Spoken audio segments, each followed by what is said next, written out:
Get ready for the action, because we are kicking things off with the men's lacrosse team. Stony Brook University athletics just fell in the opening round of the NCAA tournament, and we have all the details on what went down in that intense matchup. Find out exactly how this game unfolded and what this means for the season ahead. Tired of dropping your phone or struggling to hold it with one hand? The PopSockets Pop Grip gives you a secure grip, works as a phone stand, and even lets you swap the top for a fresh new look. Simple, useful, and perfect for everyday phone use. Click the link in the comments to grab yours on Amazon. Next up, we're diving into the vibrant energy of Chicago with some incredible neighborhood parade ideas. We are looking at everything from the stroller derby in Lincoln Square to the Women's Christian Temperance Union Sobriety Parade in Beverly, and even a gentrification pride parade in Bronzeville. Get ready for some serious community spirit. Now, let's shift gears to the high-stakes world of college sports legal battles. The legal fight between the NCAA and DraftKings over March Madness branding is heating up in federal court. We break down exactly what the NCAA is demanding and why they are pushing so hard to expedite the case before the next tournament season hits. And finally, we look ahead to the biggest decision in college basketball history. The news is in that the 76-team NCAA tournament expansion is nearing final approval. We examine what this massive change means for teams like Oklahoma and Auburn, and we get the latest on the selection committee's final call. Stay with us for all the updates.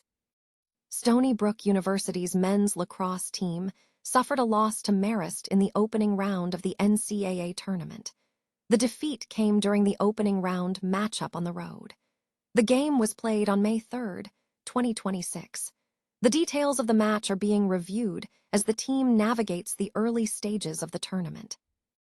Chicago Magazine has unveiled 5 unique and spirited neighborhood parade concepts that highlight diverse community dynamics and local issues. The ideas range from family-friendly fun to pointed social commentary. One proposal is the stroller derby in Lincoln Square, where mothers engage in synchronized routines, pushing baby carriages down Lincoln Avenue. In Beverly, an anti-alcohol advocacy group plans a Women's Christian Temperance Union Sobriety Parade. Participants will march through the neighborhood carrying banners asserting, "Lips that touch liquor shall never touch mine." Bronzeville is slated to host a gentrification pride parade, featuring property owners with assets exceeding $500,000 strutting down 35th Street, accompanied by a display of luxury vehicles like Lexuses. For a provocative statement, Mount Greenwood is considering a Say Yes to War cavalcade. On their day off, police officers and firefighters will march carrying boots on the ground signs, while a loudspeaker plays the 1980 hit, Bomb Iran, by Vince Vance and the Valiants.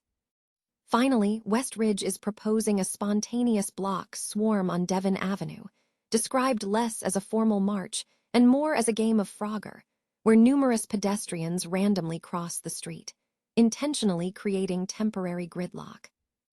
The legal standoff between the NCAA and DraftKings over the use of March Madness branding has intensified as both parties clash over the timeline for trial in federal court.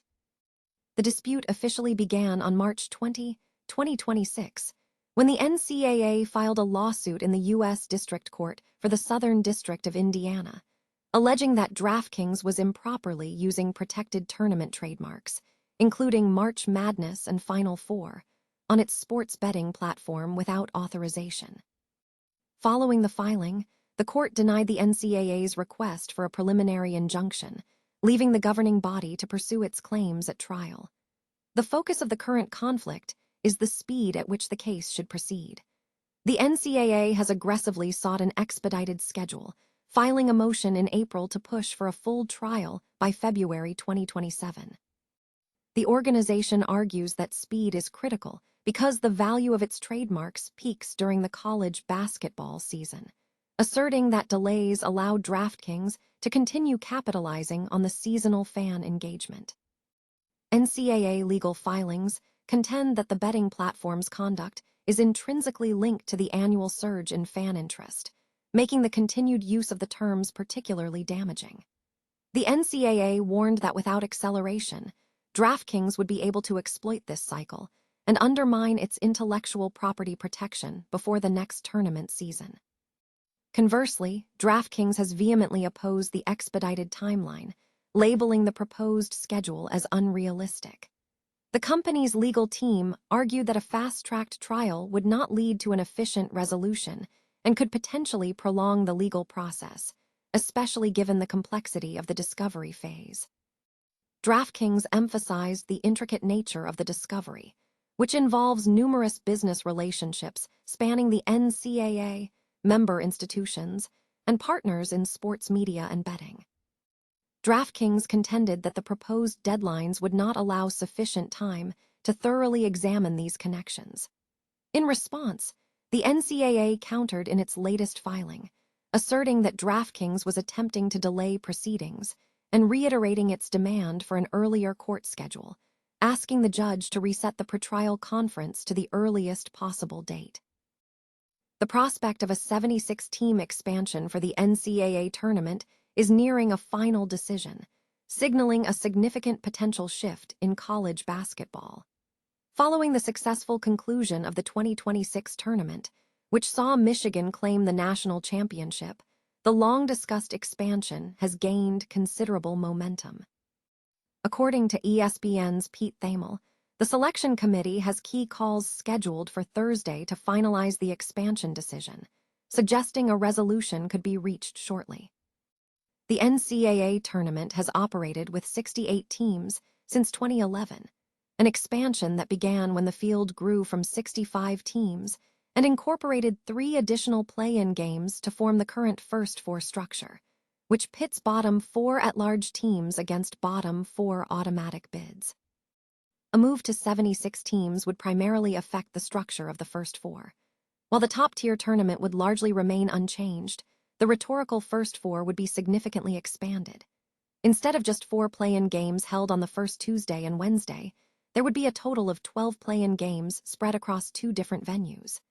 Dayton, Ohio, the historic site of the First Four since 2011, is anticipated to remain one of the hosting locations. However, critics of the expansion raise concerns about the bubble system.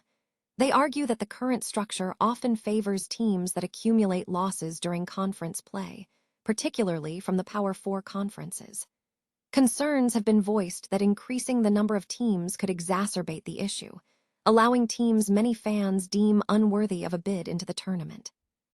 Teams that would stand to benefit from a 76-team format include contenders such as Oklahoma, Auburn, and Indiana. Despite the polarizing nature of the discussion, this potential structural change is rapidly approaching its final inclusion in college basketball, with the NCAA set to make its definitive ruling very soon.